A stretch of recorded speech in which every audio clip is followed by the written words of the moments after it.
Friends எல்லோரும் எப்படி இருக்கீங்க? எல்லோரும் நல்லா இருப்பீங்க நம்புகிறேன். நம்ம இன்றைக்கி எதை பற்றி பார்க்க போகிறோம்னா, நேற்றைக்கு 30 பிரதர்ஸ் திருத்தொண்டராக திருநிலைப்படுத்தப்பட்டாங்க. அவங்கள பற்றி பார்க்கலாமா? அவங்க எவ்வளோ கஷ்டப்பட்டு இந்த இடத்துக்கு வந்தாங்கன்னு பார்க்கலாம்.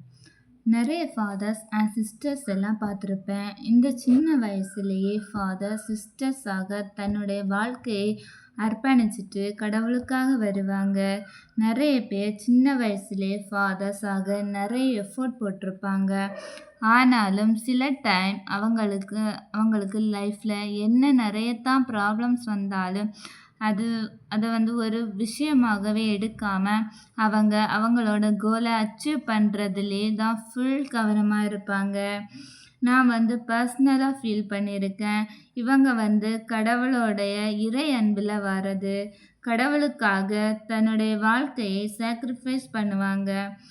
இந்த உலகம் இப்படி மாறிட்டு இருந்தாலும் காட் பிலீஃபில் இன்னும் ஃபாதர்ஸாக வந்துட்டு இருக்காங்க.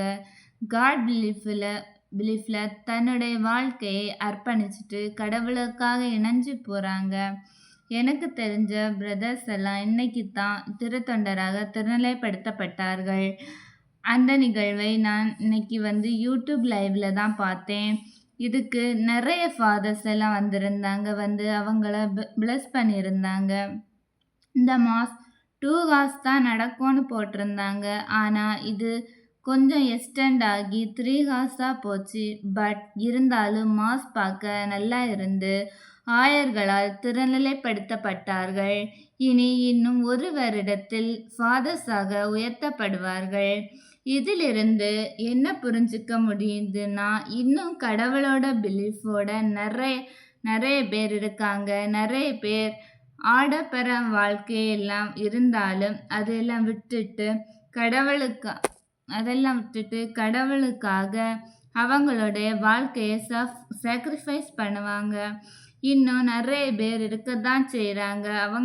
அவங்களுக்காக நம்மளும் காட்கிட்ட ப்ரேயர் பண்ணுவோம். அவங்க இன்னும் அடுத்த நிலைக்கு போகிறதுக்காக. இந்த வீடியோ பிடிச்சிருந்தா லைக் பண்ணுங்கள், ஷேர் பண்ணுங்கள், சப்ஸ்கிரைப் பண்ணுங்கள் அண்ட் மறக்காமல் கமெண்ட் பண்ணுங்கள். தேங்க்யூ ஃபார் வாட்சிங். பாய்.